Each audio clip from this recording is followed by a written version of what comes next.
stasiun ini juga stasiun Tuntang sedikit saja. Ya, terutama dibangunnya stasiun ini adalah untuk kepentingan militer dan distribusi produksi.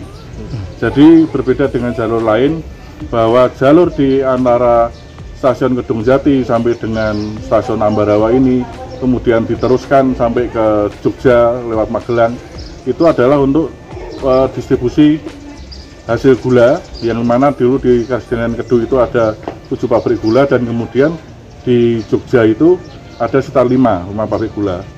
Sementara sudah jelas bahwa dengan teknologi pada saat itu pantai selatan tidak bisa diakses oleh kapal, jadi tidak ada pelabuhan, sehingga mereka harus dibawa ke pelabuhan yang ada di sisi pantai utara. Menggunakan jalur inilah awal mula harus berdirinya adanya stasiun. Kemudian juga didukung pembangunan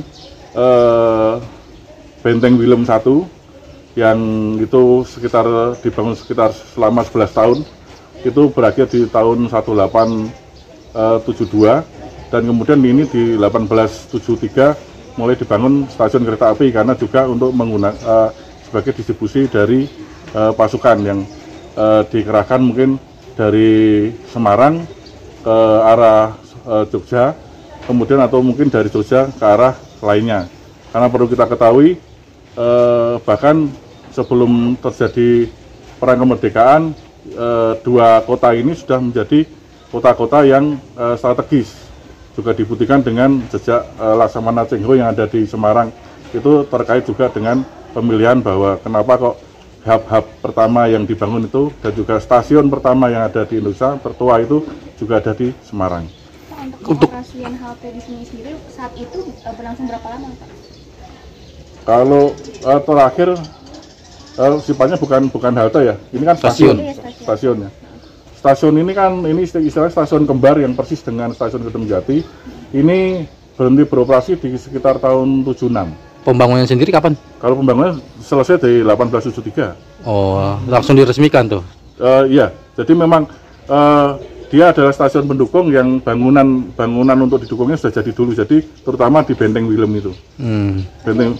Untuk zaman dulu sendiri saat ini masih dioperasikan, biasanya selain untuk antar penumpang, biasanya ada dimanfaatkan lagi nggak sih Pak untuk mungkin membawa rempah atau mungkin yang lainnya gitu? Justru mulai dimanfaatkan untuk angkut penumpang itu setelah tidak terjadi kebijakan Belanda, artinya Belanda sudah di sini. Jadi setelah pengakuan kedaulatan, katakanlah tahun 50, mulailah itu DKA itu menggunakan untuk transportasi, tapi transportasinya adalah sifatnya hanya untuk lokal. Jadi hanya dari sini ke Kedung Jati, dan yang terakhir jalan itu adalah seri seperti ini, seri CC. Kalau ada di foto-foto itu yang seri CC 5003. Ini sama dengan kereta api yang digunakan untuk syuting film kereta api terakhir. Itu kan 5009. Ini 5029. Jadi